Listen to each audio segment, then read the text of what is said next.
My sister and I graduated together. Parents only paid for her. You're stronger, they said. Having you here listening to me means a lot. Watch until the end and let me know in the comments which city you're watching from. I'm really curious to see how far my story is reaching. Those words still echo in my mind, cutting deeper each time. The revelation came during what should have been one of the happiest days of my life, our graduation dinner. Lauren and I sat across from each other at Costello's, the fancy Italian restaurant my parents reserved for the occasion. Mom ordered champagne, Dad beamed with pride, and everything seemed perfect. Lauren, my twin sister, glowed in her new dress, her diploma proudly displayed on the table. To my girls, Dad raised his glass. Both college graduates. Lauren, following in my footsteps with business, and Erica. He paused, searching for words, finding her own path with education. I smiled despite the familiar sting. My own path meant teaching, a profession my investment banker father never quite respected. But I was proud. I'd worked 2 jobs throughout college, taking extra shifts at the coffee shop and tutoring on weekends to make tuition payments while maintaining a 3.9 GPA. The conversation flowed easily until Lauren mentioned her plans to move into her new apartment. Dad and Mom found the cutest place downtown, she gushed. They handled the security deposit and first month's rent as a graduation gift. I can't wait to decorate. I froze mid-bite. My parents had given me a watch for graduation. Nice, but nowhere near the cost of apartment deposits in our city. That's generous, I said carefully. I'm still apartment hunting with roommates. The student loan payments kick in next month, so I need to be careful with rent. A strange silence fell over the table. Mom looked uncomfortable, adjusting her napkin unnecessarily. Dad cleared his throat. Lauren, would you grab my reading glasses from the car? He asked suddenly. The moment she left, I knew something was off. What's going on? I asked. Is everything okay? Mom and Dad exchanged glances. That look, I'd seen it my whole life whenever they discussed something they didn't want to share. Erica, Mom began hesitantly. We've been meaning to talk to you about this. We didn't want to take away from your accomplishment today. Dad interrupted. What your mother is trying to say is that we handled things differently for you and Lauren during college. Differently how? I asked, though somehow I already knew. We covered Lauren's tuition and expenses, Dad stated matter-of-factly. We felt she needed that support to thrive. The room seemed to tilt sideways. But not mine. I've been working double shifts for years. You've always been the stronger one, Mom said, reaching for my hand. I pulled back instinctively. More independent, more resourceful. Lauren needed the extra help to find her footing. So I worked myself to exhaustion because I was stronger ? My voice sounded strange, even to my own ears. I have $42,000 in student loans because you decided I could handle it. Dad's expression hardened. This attitude is exactly why we made different choices for you both. Lauren accepts help graciously. You've always been stubborn, insisting on doing things your way. My way, I echoed in disbelief. I worked those jobs because I thought you couldn't afford to pay for both of us. We made our decisions based on what each of you needed, Dad replied firmly. Lauren needed financial support. You needed to learn self-reliance. Lauren returned, sensing the tension immediately. What did I miss? No one answered. I stared at my half-eaten meal, the celebration suddenly hollow. That night in my cramped apartment, I pulled out boxes of old photos and school records. Through tears, I discovered a pattern I'd been too loyal to see. Lauren got new clothes while I got hand-me-downs.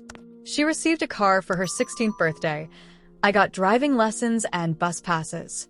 When we both needed braces, Lauren got the invisible ones while I wore metal. Each discovery felt like another piece of my childhood being rewritten. I wasn't the independent daughter. I was the daughter they decided didn't need their support. My phone buzzed with Lauren's text. Are you okay? You seemed upset at dinner. I wanted to respond with the truth. No, I'm not okay. I just discovered our parents have treated us completely differently our entire lives, and I've been blind to it.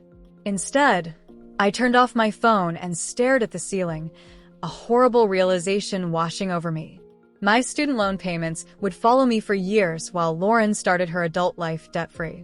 The strength my parents saw in me wasn't a compliment. It was their justification for withholding what they freely gave her. Tomorrow I'd have to wake up at 5 a.m. for my coffee shop shift, then head to an interview for a teaching position that paid barely enough to cover my bills and loan payments.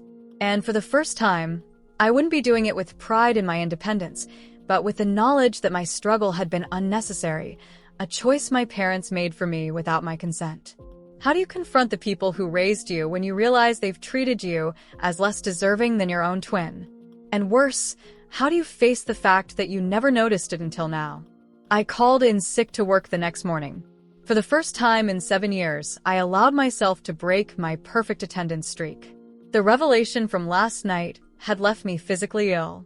My tiny studio apartment felt suffocating as I paced back and forth, my mind replaying scenes from my childhood through this new, painful lens. Every memory now carried a shadow I hadn't seen before. I pulled out my laptop and created a spreadsheet, something tangible to help me process what felt unprocessable. A column for me, a column for Lauren. I began listing everything I could remember. Birthday gifts, Christmas presents, academic celebrations, everyday support. Summer camps. Lauren attended prestigious music camps each year. I stayed home and babysat the neighbors' kids. College applications. Dad hired a private counselor for Lauren. I relied on my school guidance counselor. Prom. Lauren's designer dress cost $800.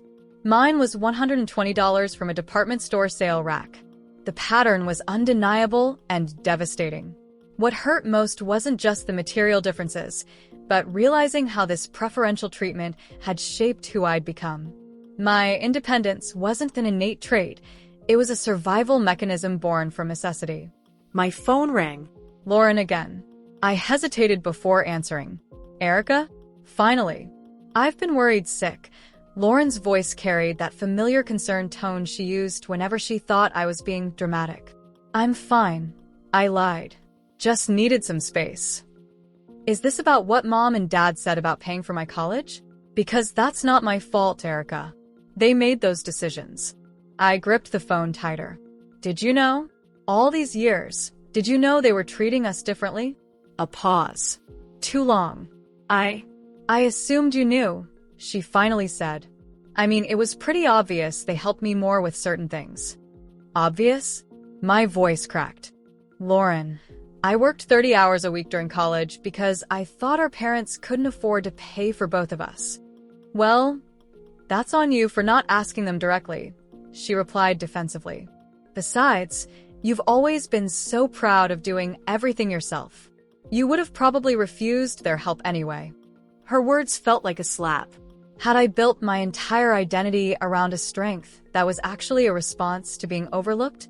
That's not fair, I whispered. Life isn't fair, Erica.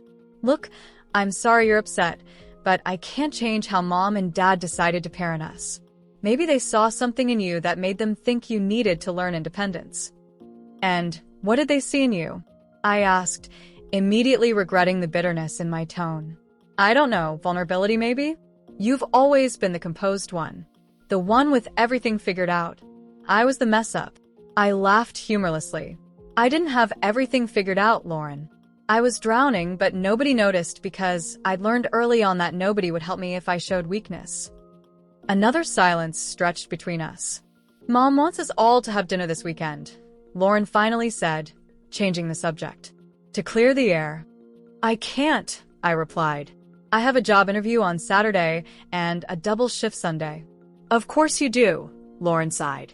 Always the responsible one. After hanging up, I sat on my bed, staring at the water stain on my ceiling. The interview I mentioned was for a teaching position at a prestigious private school, my dream job. But even if I got it, I'd still be paying off student loans for a decade. Meanwhile, Lauren had accepted a position at Dad's investment firm, where she'd start at twice my potential salary with no debt. Later that afternoon, I found myself walking through the park where Lauren and I had played as children. I sat on a bench, watching families with young kids, wondering how many of those parents favored one child while convincing themselves they were just responding to different needs. My phone buzzed with a text from my mother. "Your father and I love you very much, Erica. We've always been proud of your independence." I stared at those words. Your independence. Now, understanding it had never been a choice. It had been assigned to me. That evening, my college roommate Jade called. We hadn't spoken in months, but somehow she'd sensed something was wrong. "I just had this feeling I should check on you," she said. "What's going on?" I surprised myself by telling her everything, the words pouring out in a torrent of hurt and confusion. "I'm not surprised," Jade said when I finished. "I saw it when your parents visited campus. The way they doted on Lauren while treating you more like, I don't know, an adult colleague rather than their daughter." "Why didn't you say anything?" I asked. "I tried once, remember? You defended them fiercely. Said Lauren needed more attention because she struggled with anxiety." I did remember. I'd spent my entire life making excuses for them, protecting their image even to myself. The worst part, I confessed, is wondering if they even love me the same way they love her. If they ever did. "Oh, Erica," Jade's voice softened. "I don't know if they do. But I do know their treatment of you says more about them than it does about you."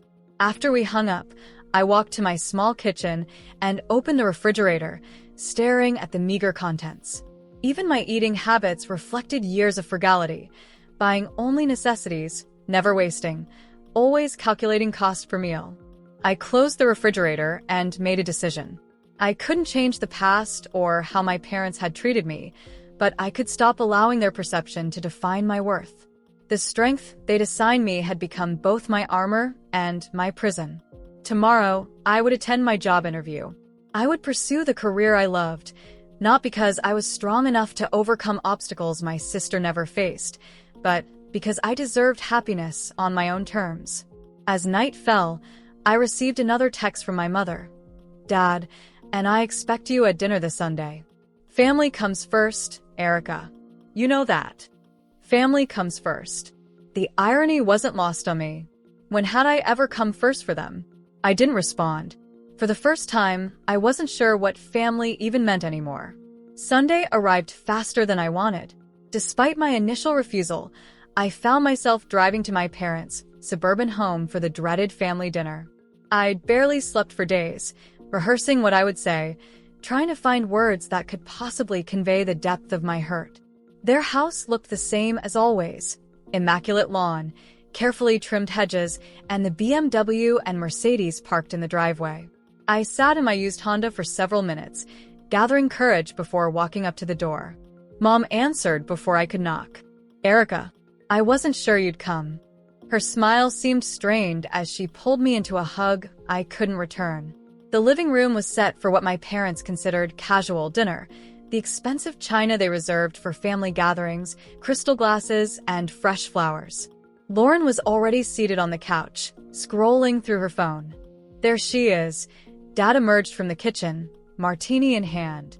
Our independent daughter finally decided to join us. The word independent hit me like a slap. I remained standing, declining Mom's offer to take my jacket. "Let's eat," Mom suggested, clearly trying to defuse the tension. "I made your favorite, Erica, beef stroganoff." It was Lauren's favorite, not mine.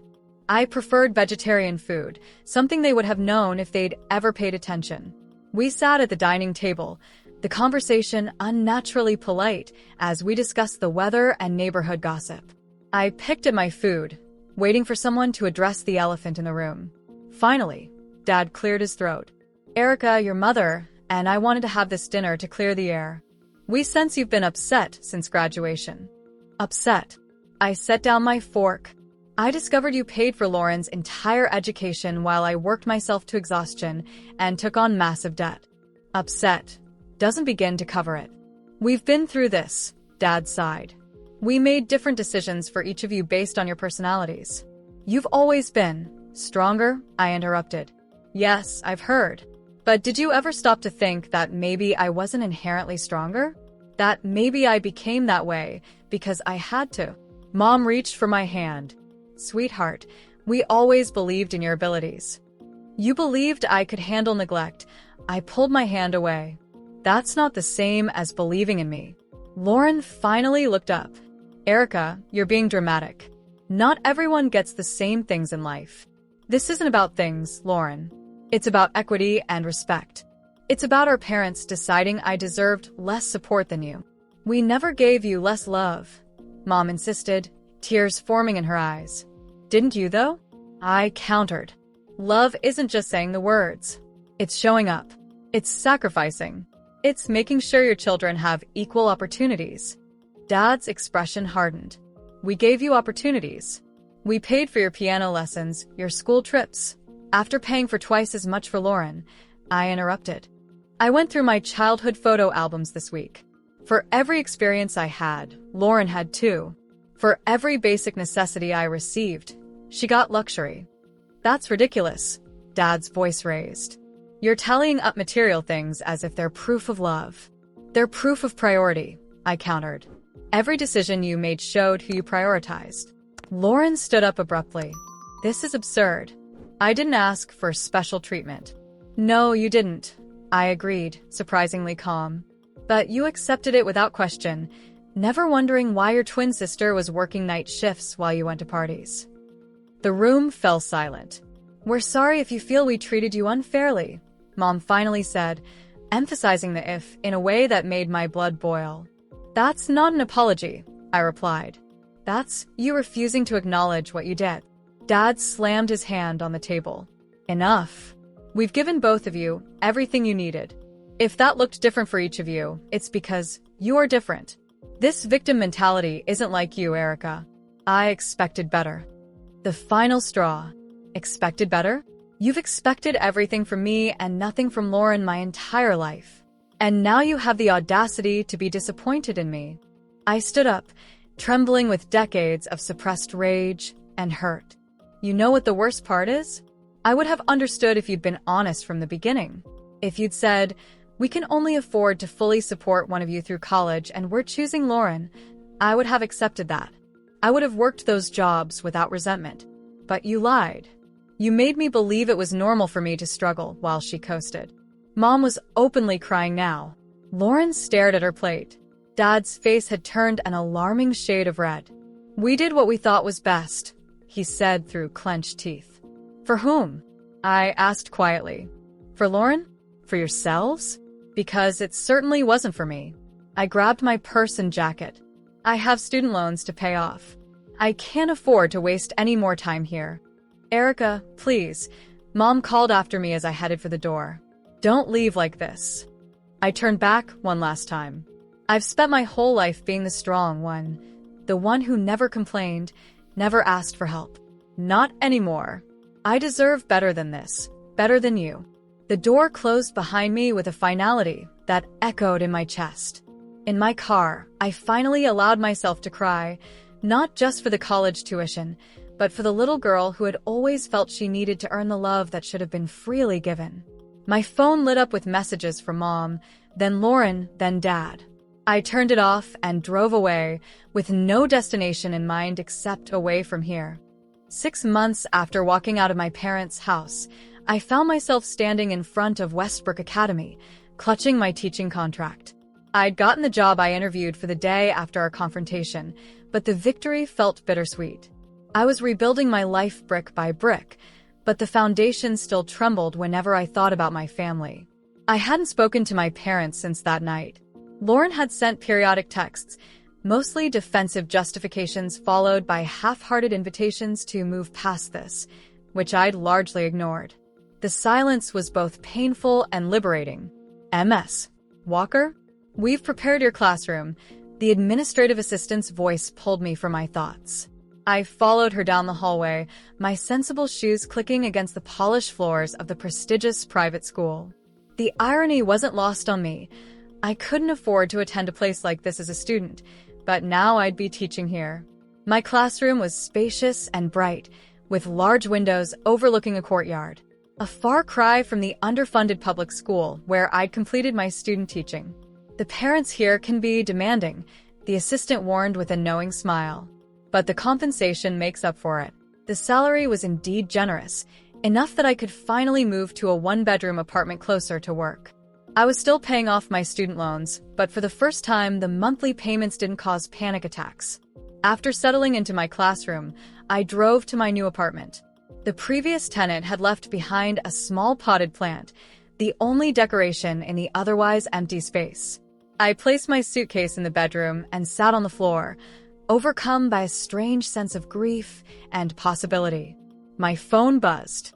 A text from David, a fellow teacher I'd met during orientation. First day survival kit in the teacher's lounge. Coffee, donuts, and sympathetic ears. You coming?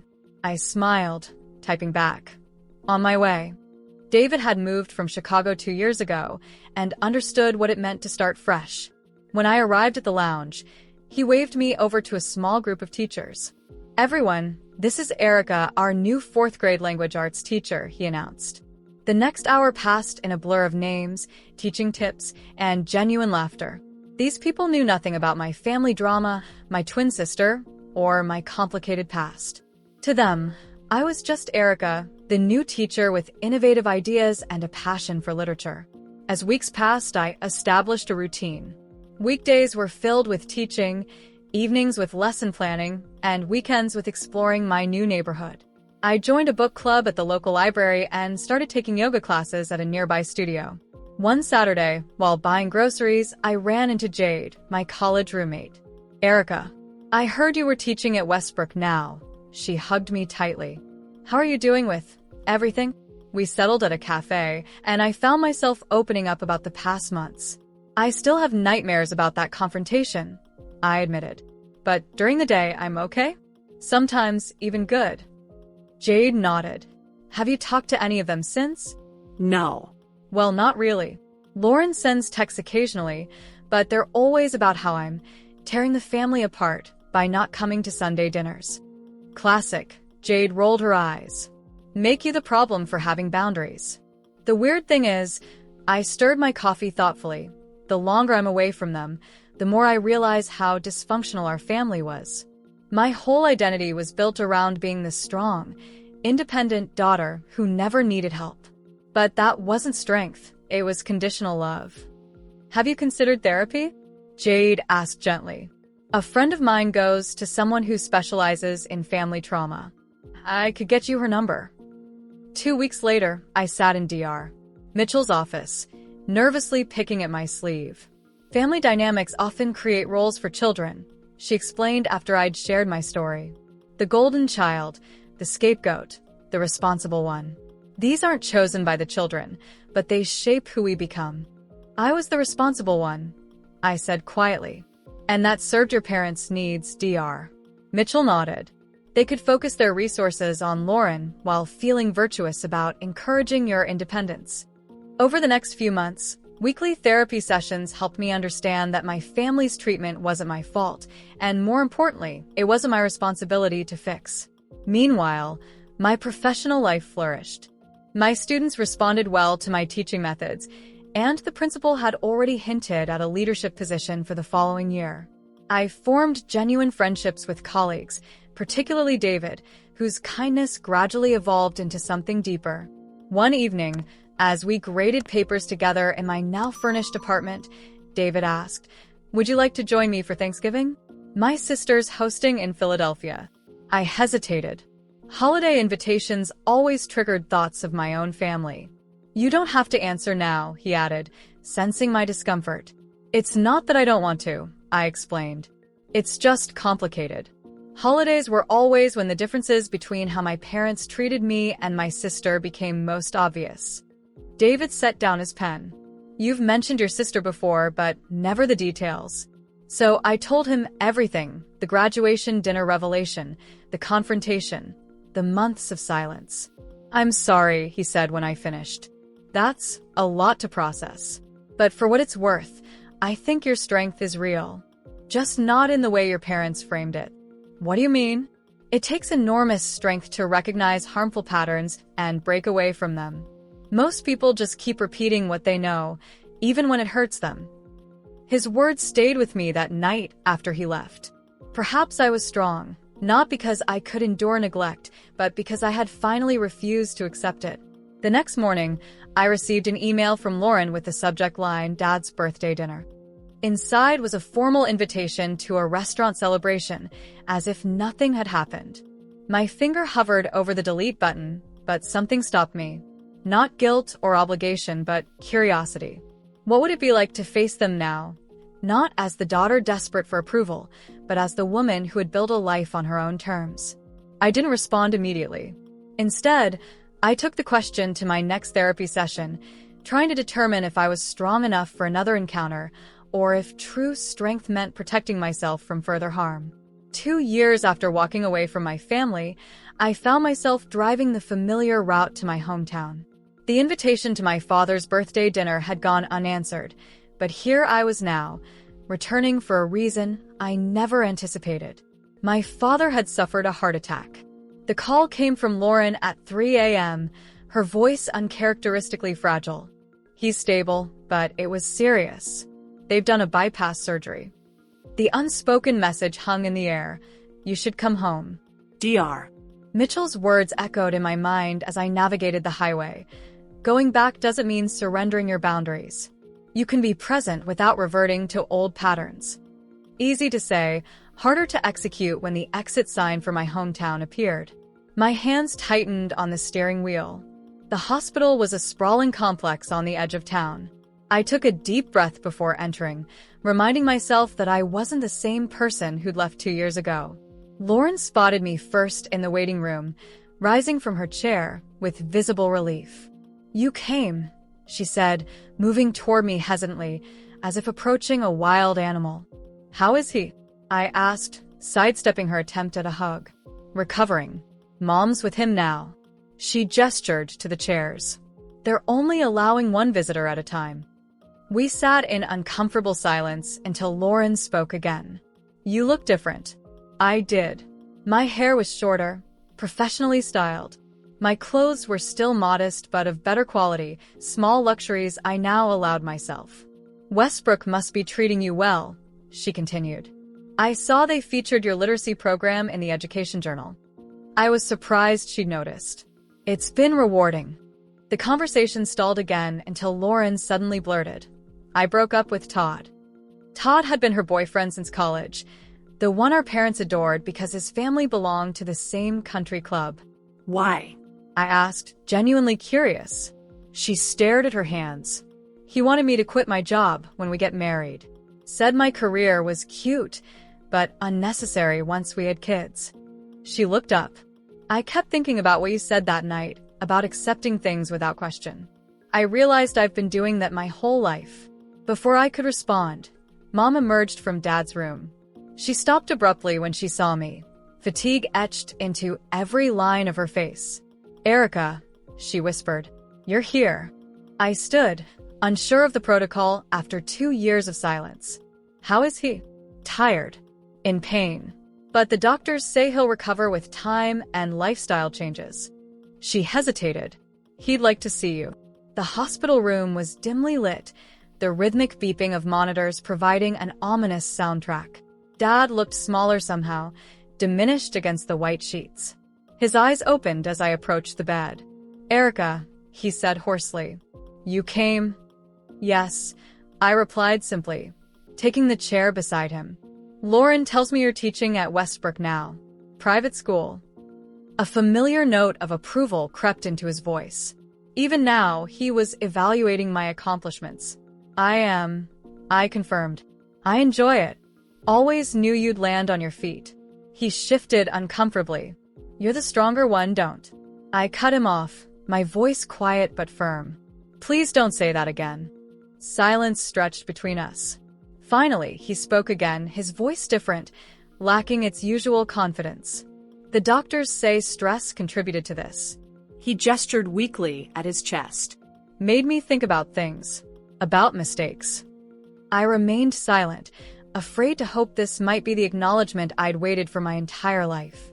When they were wheeling me into surgery, he continued, all I could think was that my strongest, most capable daughter hadn't spoken to me in 2 years. And that it was my fault. My throat tightened. It wasn't just the college tuition, Dad. It was a lifetime of different standards, different support. I know, he admitted, surprising me. I've had a lot of time to think.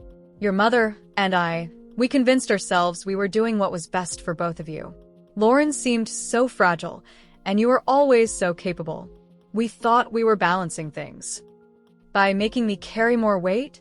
By giving each of you what we thought you needed. He sighed. We were wrong.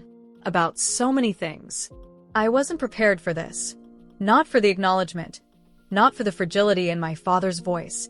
Not for the tears threatening to spill from my eyes. I'm not asking for forgiveness, he continued. Just understanding. We truly thought we were doing right by you. Good intentions don't erase decades of hurt, I said quietly. No, he agreed. They don't. We sat in silence for several minutes, the beeping monitors marking time. Are you happy, Erica? He finally asked. In your new life? I considered the question carefully. I'm finding my way. On my terms. He nodded slowly. That's good. That's what I want for you. What I should have wanted all along. The nurse entered to check Dad's vitals, ending our conversation. As I stood to leave, he caught my wrist with a weak grip. Will you come back tomorrow? He asked, vulnerability evident in his voice. I hesitated. I'm staying at the Marriott. I'll be in town for a few days. In the hallway, Mom was waiting. Did he apologize? She asked anxiously. Not explicitly, I replied. But he acknowledged the mistakes. Her shoulders slumped. I wanted to apologize properly, she said. For years, I convinced myself we were being fair, just responding to your different personalities. She wiped a tear. But when you cut us off, I started seeing things differently. How we'd always expected more from you. How we'd justified it by calling you stronger. I stood frozen, unsure how to respond to this unprecedented vulnerability from my mother. I don't expect you to forgive and forget, she continued.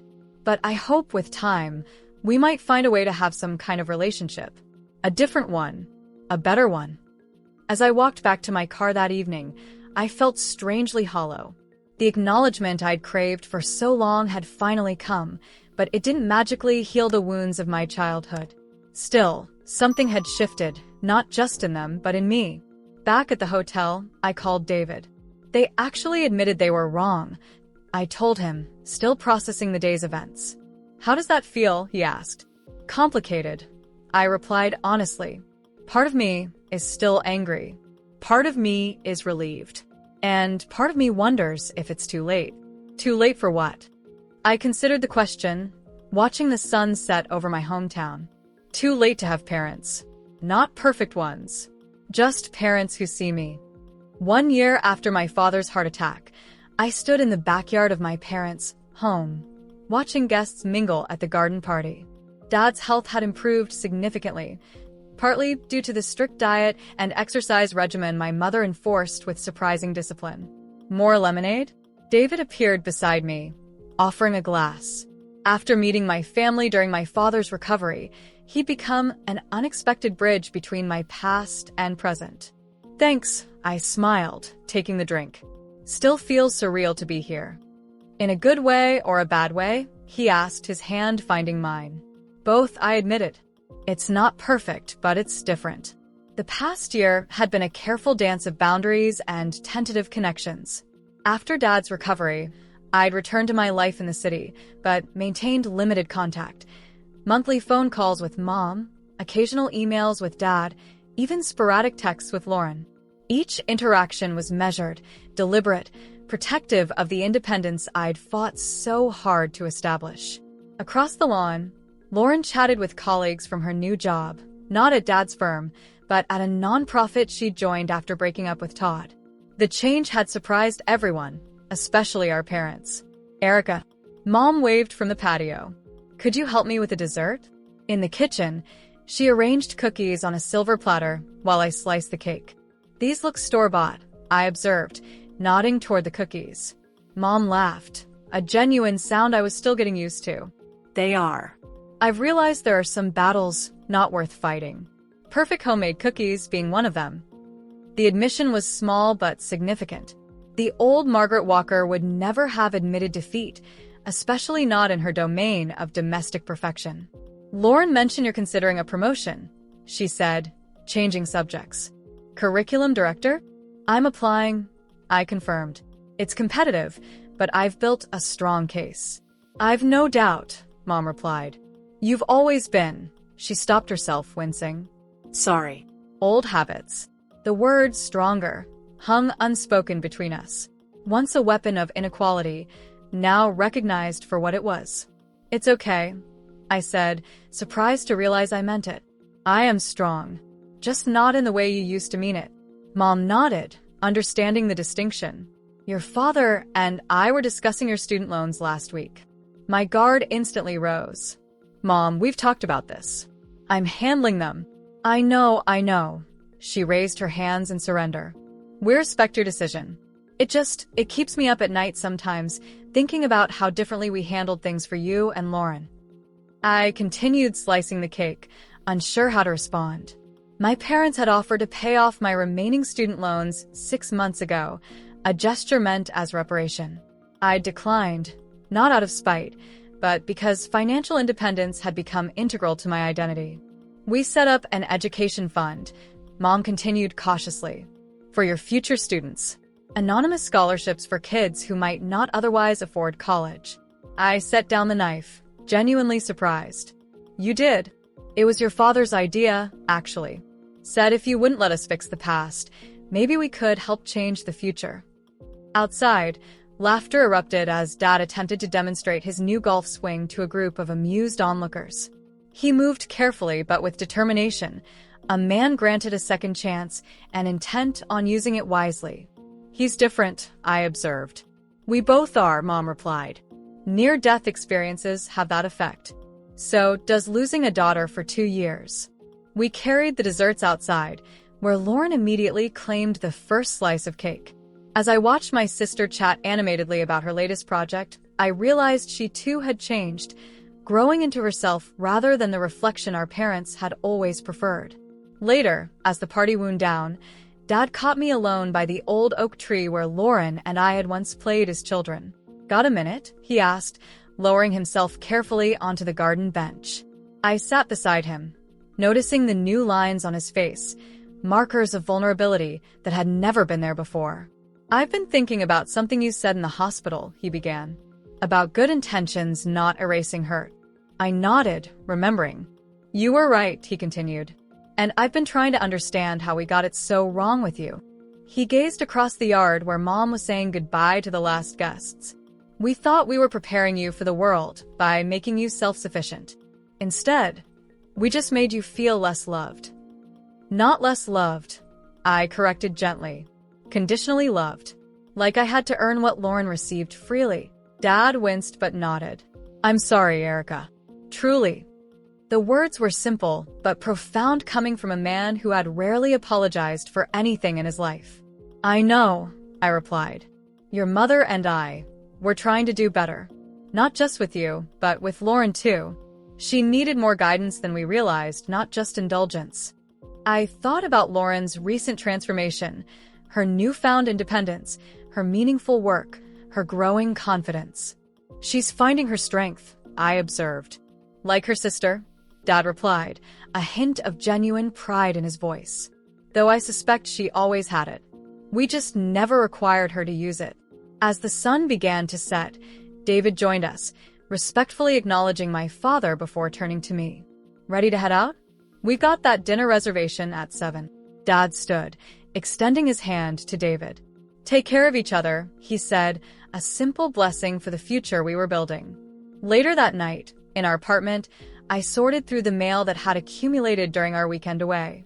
Among the bills and flyers was a thick envelope from Westbrook Academy. What is it? David asked, noticing my expression as I read the letter inside. I got the promotion, I said, still processing the news. Curriculum director, effective next semester. David grinned, pulling me into a celebratory embrace. They'd be fools not to choose you. As we toasted my success that evening, I reflected on the journey of the past 3 years. The pain of discovery, the courage to walk away, the strength to return on my own terms. My family wasn't perfect. Our relationship remained a work in progress, boundaries established and respected, past hurts acknowledged rather than dismissed. But there was something real emerging from the ruins of what had been broken. I no longer sought my parents' approval with the desperation of before. Instead, I had learned to approve of myself, to recognize my worth independent of their validation. And in doing so, I had paradoxically opened the door to a different kind of relationship with them. One based on mutual respect rather than uneven expectations. The true strength, I realized, wasn't in enduring unfair treatment or in cutting ties completely. It was in defining my own path and allowing others the space to join me there, not as the people they once were, but as the people they might become. My phone buzzed with a text from Lauren. "Congrats on the promotion, sis. Mom told me the news. Proud of you." I smiled, typing back. "Thanks. Coffee next week." The reply came quickly. "Absolutely. My treat this time." Small steps. New patterns. A family transformed not by forgetting the past, but by acknowledging it and choosing a different future. This was the inheritance I would claim, not one of inequality or resentment, but of redemption. A strength built not in the shadow of preference, but in the light of my own making.